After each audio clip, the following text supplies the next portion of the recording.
Hey everyone, welcome back. In this video, I'll show you how to install Windscribe VPN in 2026. If you want to protect your privacy, secure your internet connection, and browse more safely, this guide will help you install Windscribe VPN step by step.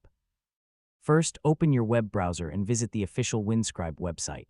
Next, click the download button and choose the version that matches your operating system, such as Windows, macOS, or Linux. Now wait for the installer file to finish downloading to your computer. Next, open the downloaded installer and follow the on-screen instructions to begin the installation.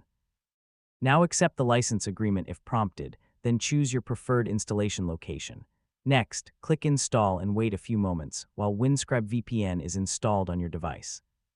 Once the installation is complete, launch the Windscribe application. Now sign in using your existing Windscribe account or create a new account if you don't already have one. Next, allow any required permissions so the VPN can configure your network connection properly.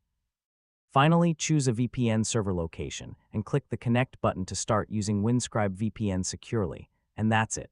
You've successfully installed Windscribe VPN. You can now browse the internet with improved privacy and security. And don't forget to like, share, and subscribe for more helpful tutorials.